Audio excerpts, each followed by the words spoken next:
कभी कभी लगता है कि हमारे पैरों के नीचे जो जमीन है वो दुनिया की सबसे ठोस, सबसे भरोसेमंद चीज है। लेकिन क्या हो अगर ये सिर्फ एक भ्रम हो, अगर ये जमीन असल में विशाल टुकड़ों की एक पहेली हो जो एक उबलते हुए समंदर पर तैर रही हो। एक दिलचस्प सोच है। आज हम पृथ्वी की दो ऐसी ही ताकतों के बारे में बात करेंगे जो इस भ्रम को तोड़ देती हैं, भूकंप और ज्वालामुखी। बिल्कुल। और हमारा गाइड है छत्तीसगढ़ की प्रतियोगी परीक्षाओं के लिए तैयार किया गया एक स्टडी मटेरियल। अब ये कोई नेशनल ज्योग्राफिक की डॉक्यूमेंट्री नहीं है, ये एक परीक्षा की तैयारी वाली गाइड है। हाँ, इसका मकसद एकदम साफ है। इसका मकसद है इन विशाल, जटिल और डरावनी घटनाओं को ऐसे छोटे छोटे याद रखने लायक तथ्यों में बदलना जिनसे परीक्षा में नंबर मिले। सही। तो आज हमारा मिशन सिर्फ ये जानना नहीं है कि भूकंप और ज्वालामुखी क्या है, बल्कि ये समझना भी है कि एक परीक्षा के लिहाज से इनमें से क्या सबसे जरूरी माना जाता है और क्यों। चलिए इस मटेरियल की परतें खोलते हैं। चलिए शुरू करते हैं। तो सबसे पहले बात करते हैं भूकंप की। गाइड से सीधे सीधे कहती है पृथ्वी की सतह में अचानक होने वाला कंपन। बड़ा सरल लगता है, लेकिन ये कंपन ये होता क्यों है? देखिए, इसकी वजह जमीन के बहुत नीचे छिपी है। अच्छा। हमारी पृथ्वी की जो ऊपरी परत है, जिसे हम लिथोस्फेयर कहते हैं, वो कोई एक ठोस खोल नहीं है। मतलब एक सेब के छिलके की तरह नहीं है? नहीं, बिल्कुल नहीं। ये कई विशाल टुकड़ों से बनी है जिन्हें हम टेक्टोनिक प्लेट्स कहते हैं। आप इन्हें एक झील पर तैर रही बड़ी बड़ी सिल्लियों की तरह सोच सकते हैं। ठीक है। ये लगातार बहुत धीमी गति से खिसक रही हैं। ज्यादातर समय ये इतनी धीमी होती हैं कि हमें पता भी नहीं चलता। लेकिन जब ये प्लेटें एक दूसरे से टकराती हैं या क्या कहते हैं एक दूसरे के नीचे धंसती हैं, तो इनके किनारों पर जबरदस्त तनाव पैदा होता है। मतलब ये एक दूसरे में फंस जाती हैं। बिल्कुल। और वो तब तक फंसी रहती हैं जब तक तनाव इतना ज्यादा ना हो जाए कि वो एक झटके में टूटकर खिसक जाएं। पन या भूकंप के रूप में महसूस होती है। तो ये कोई रहस्य नहीं है, ये तो सीधी सीधी भौतिकी है। हाँ, तनाव का बनना और फिर अचानक से उसका छूटना। गाइड में इसी को टेक्टोनिक प्लेटों की गति कहा गया है, जो इसका मुख्य कारण है। इस गाइड में दो शब्द हैं जिन पर बहुत जोर दिया गया है और मुझे लगता है ये परीक्षा के लिए बहुत जरूरी होंगे, हाइपोसेंटर और एपिसेंटर। ये सुनने में एक जैसे लगते हैं पर इनमें एक बड़ा फर्क है ना? हाँ, और ये फर्क समझना बहुत बहुत जरूरी है। हाइपोसेंटर, जिसे केंद्र भी कहते हैं, वो असल जगह है जहां चट्टान टूटती है। ये जमीन से कई किलोमीटर नीचे हो सकता है। मतलब जहां से सब शुरू होता है। एग्जैक्टली। यहीं से ऊर्जा की तरंगें निकलना शुरू होती हैं। लेकिन हम तो सतह पर रहते हैं। हाँ। तो हमारे लिए ज्यादा महत्वपूर्ण है एपिसेंटर, यानी उपकेंद्र।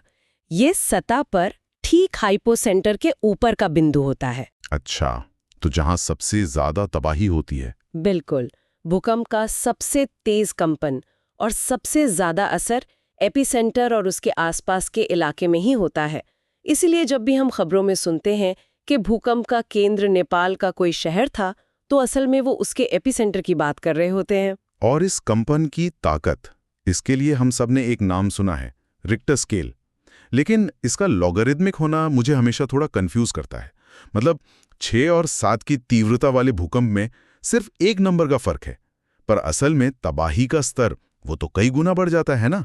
ये सच में डरावना है और यही रिक्टर स्केल की सबसे जरूरी बात है।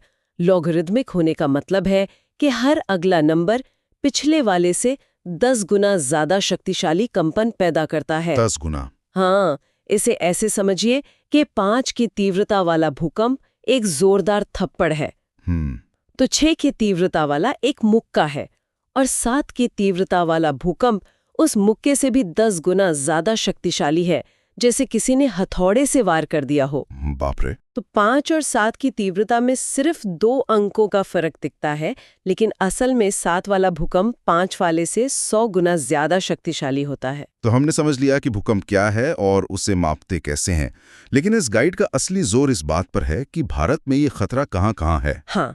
यहाँ पर आकर ये जानकारी सिर्फ भूगोल नहीं रहती, बल्कि हमारे लिए एक सीधी चेतावनी बन जाती है। गाइड भारत को भूकंपीय जोन में बांटती है। जी, और ये वर्गीकरण बहुत व्यवहारिक है।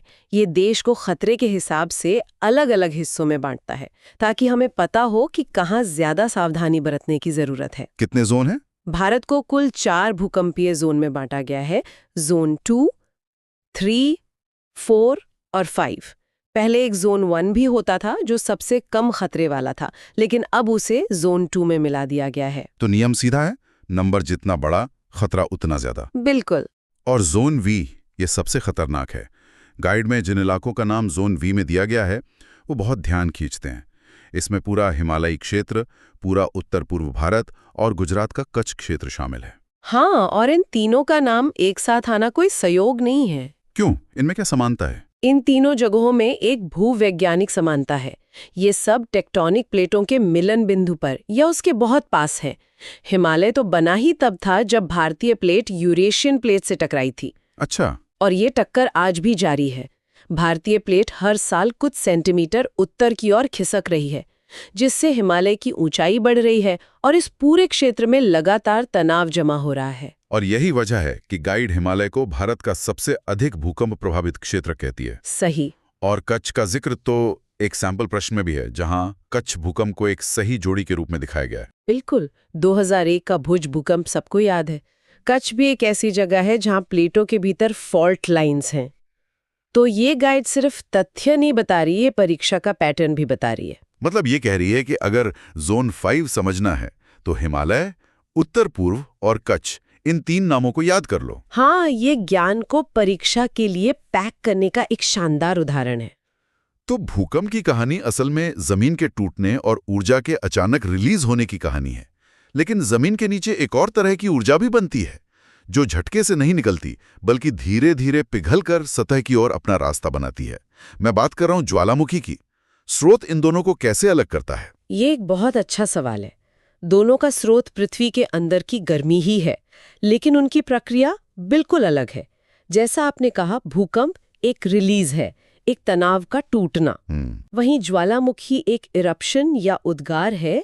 पृथ्वी के मेंटल में अत्यधिक गर्मी और दबाव के कारण चट्टानें पिघलकर एक गाढ़ा गर्म तरल पदार्थ बनाते हैं, जिसे मैग्मा कहते हैं। अच्छा।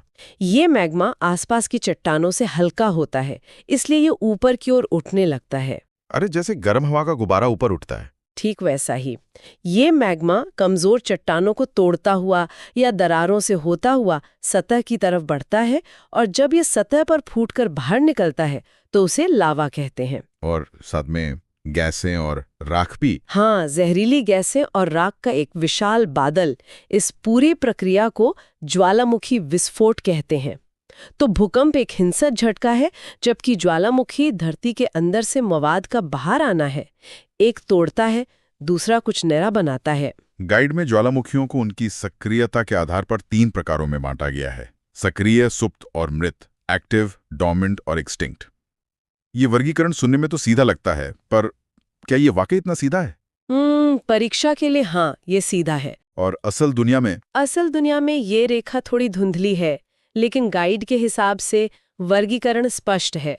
सक्रिय वो है जिसमें हाल फिलहाल में विस्फोट हुआ हो या होने के संकेत मिल रहे हों, जैसे कि भारत का बैरन द्वीप। बिल्कुल। सुप्त या सोया हुआ वो है जो ऐतिहासिक काल में फटा हो, लेकिन अभी शांत है, पर भविष्य में कभी भी जाग सकता है, जैसे कि लीमंजारो। हाँ। और मृत वो है जिसके भविष्य में फटने की कोई भूवैज्ञानिक संभावना नहीं मानी जाती, जैसे जापान का फूजियामा। पर किसी ज्वालामुखी को मृत घोषित करना तो एक बहुत बड़ा दावा हुआ है ना? हो सकता है वो 10,000 साल से शांत हो। लेकिन उसके नीचे मैग्मा अभी भी बन रहा हो। आप बिल्कुल सही कह रहे हैं। वैज्ञानिक बहुत सावधानी बरतते हैं, लेकिन परीक्षा के दृष्टिकोण से ये 3 स्तरीय वर्गीकरण एक मानक है। और इस वर्गीकरण में भारत के लिए जो सबसे चौंकाने वाली बात है वो ये है कि हमारे इतने विशाल देश में सिर्फ एक ही सक्रिय ज्वालामुखी है, बैरन द्वीप। ये तो अविश्वसनीय है। हाँ, और इसका खास होना ही इसे परीक्षा के लिए इतना जरूरी बनाता है। बैरन द्वीप अंडमान और निकोबार द्वीप समूह का हिस्सा है। और ये दक्षिण एशिया का भी एकमात्र सक्रिय ज्वालामुखी है शायद, माना जाता है। हाँ, ये इसलिए खास है क्योंकि ये उस जगह पे स्थित है जहां भारतीय प्लेट बर्मा प्लेट नाम की एक छोटी टेक्टोनिक प्लेट के नीचे जा रही है। इस प्रक्रिया से जो गर्मी और दबाव बनता है वही इस ज्वालामुखी को ऊर्जा देता है। तो ये हमें याद दिलाता है कि भारत की भूवैज्ञानिक कहानी सिर्फ हिमालय तक सीमित नहीं है। सही कहा। हमारे समुद्र में भी जमीन बन और बिगड़ रही है। तो अंत में अगर किसी को परीक्षा के लिए इन दोनों घटनाओं का सार समझना हो तो गाइड में एक तुलनात्मक चार्ट दिया गया है। मुझे लगता है इस पर बात करना जरूरी है। हाँ, वो चार्ट बहुत उपयोगी है। चलिए उसके मुख्य बिंदुओं को एक एक करके देखते हैं। ठीक है। पहला बिंदु है ऊर्जा का स्रोत। भूकंप में ऊर्जा संचित ऊर्जा है जो प्लेटों के घर्षण से जमा होती है।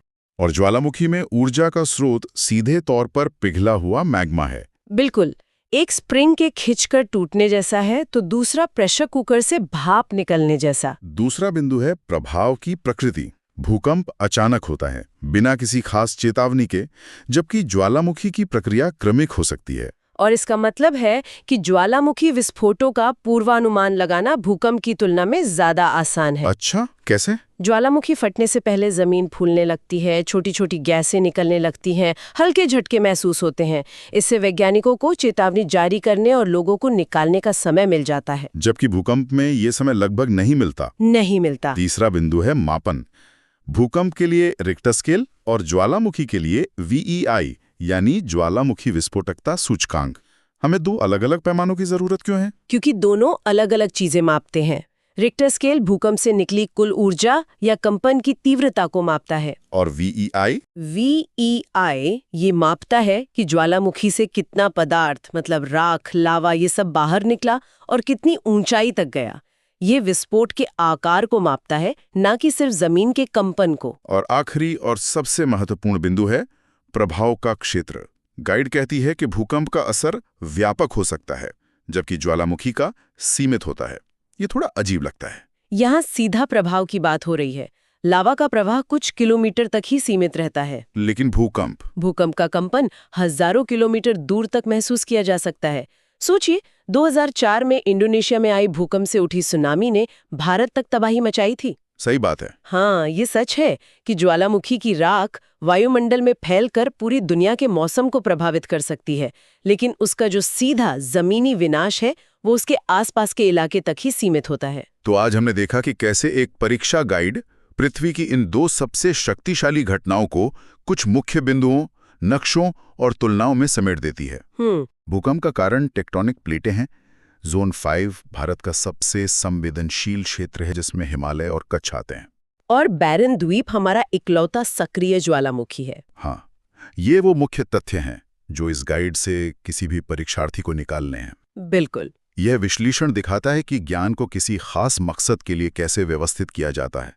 यहाँ मकसद है परीक्षा पास करना। हाँ। इसलिए जटिल भूवैज्ञानिक प्रक्रियाओं को सीधे सीधे तथ्यों और कीवर्ड्स में बदल दिया गया है। पृथ्वी की इन विशाल शक्तियों को याद रखने योग्य तथ्यों में बदलना अपने आप में एक दिलचस्प प्रक्रिया है। ये सच है। ये सिर्फ विज्ञान नहीं है, ये जानकारी को समझने और उसे इस्तेमाल करने की कला भी है। और यहीं पर एक सोचने वाला सवाल उठता है। ये गाइड हमें इन घटनाओं के क्या और कहां के बारे में बहुत अच्छी तरह से बताती है, लेकिन इन उच्च जोखिम वाले क्षेत्रों जैसे हिमालय या कच्छ में रहने वाले लाखों समुदायों के लिए इस ज्ञान का असल में क्या अर्थ है?